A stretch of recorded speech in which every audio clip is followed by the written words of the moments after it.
10 days out or whatever it is? As good as I normally feel about special teams. Yeah, that's something that's always going to be working on right up to the last minute with that deal. So guys working hard at it, though. I know this in the four cores, the guys that are working the techniques, blocking, covering kicks, getting off blocks, things like that, been working their butts off at it. So we got to keep up that mentality, that demeanor, and the specialists got to keep on. We had another about 13 days, I guess, to keep working on that deal and making sure that those guys are taking advantage of every single rep that they get. That's going to be a big part of it heading into this game week coming up.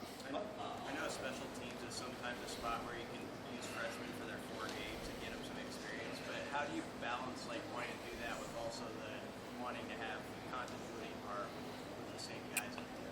Yeah, I think that with special teams, you're talking about multiple depth charts. So that's always a little bit fluid because you were really, truly trying to field 6 teams when you count in the field goal team and the field goal block team. So you got to have a little bit where there's some carryover from the drills that guys maybe haven't played a position and all of a sudden somebody gets banged up, guys got to move around, or maybe the guy's a backup in one position but he's better than the backup in the other position. So you move the guy that was in one spot over to another spot to be able to go ahead and get him on the field. So those guys got to have some carryover with the flexibility as far as being able to play multiple positions, more probably so on special teams than you would on offense and defense. For example, if you're a receiver and you play the X position, could you play the Z in the slot as well? You know, that would get you on the field more. So same thing with special teams with probably a much more wide range of that. Last time we talked, you were just starting with the kickoff return man.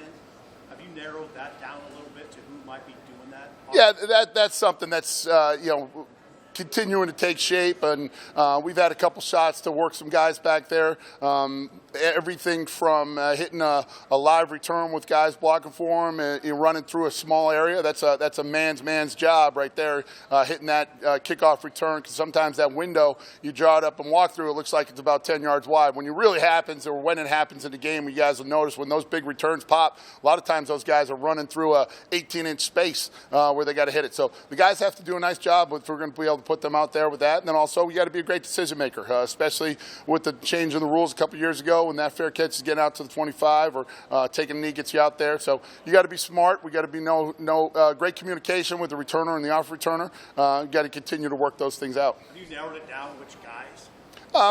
We have a pool of guys that we're working on, that are going to continue to get reps and make sure that we use that right up until the game week. Okay. Does it matter for the number of reps that the kickoff guy and your starting punter, do they get more reps, less reps as you get closer to the opener? Do you need to have that guy identified in the same way you would a running back or a Well, I think for continuity and being able to go ahead and put the ball where you want it in particular, you'd like to have your guy kind of, solidified as far as the punter and the kickoff guy. But it's also something that if you have a competition and you have a couple guys that you feel good about, it could work both ways, then you continue to work those guys.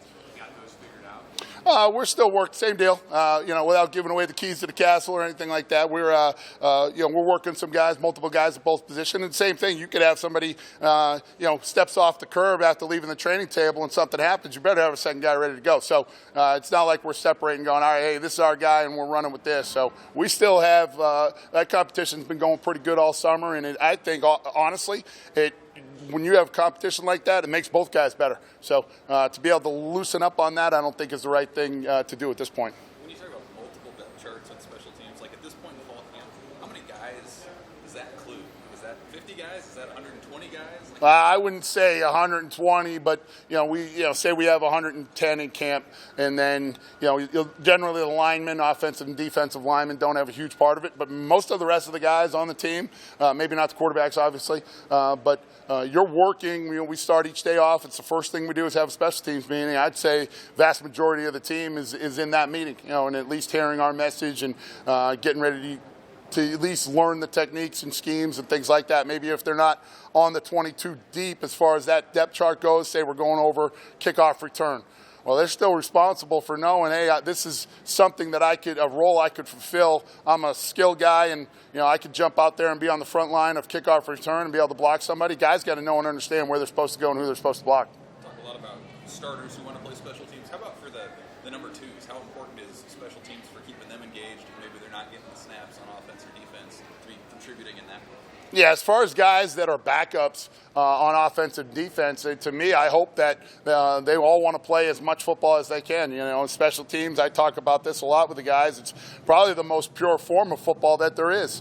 They're 40-yard plays all the time in the four cores. If you gave up a 40-yard play on defense or had a 40-yard play on offense, you'd be very upset or very happy if you were on either side of those. Our plays are like that all the time. So it's about, kickoff's the easy example. You're talking about 10 guys and a kicker that are running down, full speed, trying to go ahead and get down to the guy that has the ball. That's probably how we all started playing on the playground. Hey, let's give one guy the ball and try to tackle him, or let's try to, not get tackled. So that part of it is exciting, and I think the guys really love that part. So I hope that they all are wired in that way and want to play as much as they can, especially if they're not a starter on offense or defense, a chance to get out there and get on the field. And then for some guys, maybe an opportunity to get on the trip when we're limited in numbers as far as how many guys we're allowed to bring per the conference. So it may be the difference for some guys between being able to make the trip out to Champaign or not. At the return position specifically, how do you evaluate kind of the risk-reward factor of playing maybe a starter that you're counting on to play a lot of snaps on defense at one of those spots? Yeah, so the risk and reward as far as playing those guys or not playing those guys, I think that a lot of that is probably pretty fluid, not only based on what they can provide, but also what the next guy can do. How much is that drop off? How does that play into the risk and reward factor of a guy that's going to be playing 70 or 75 snaps on offense or defense compared to a guy that maybe is in a different role? And is that a chance to give a guy a job? Can that guy do something for you? Hey, this is your role. We're going to put the ball in your hands. You got to make these 5 chances a game really count for you. So I think there's a whole bunch of factors that go into that. Where are you guys with punter and kickoff specialists? How's that narrowing down? Yeah, I think one of the guys might have asked that ahead of time, but as far as getting the punter and the guy that's going to kick the ball off to start the game, we have a good competition going with both of those positions. I'm not letting off the gas. I think that is, the more we can breed competition within the practices, the better those guys are going to practice. The better they practice, the better they're going to play in the game. So that's not something that we've really given up on yet. We're going to continue to push and make sure that we are as crisp and practice as hard as we can all the way right up until through the game. So we'll be ready to roll that way. Do you have Wyndon working with you? Oh.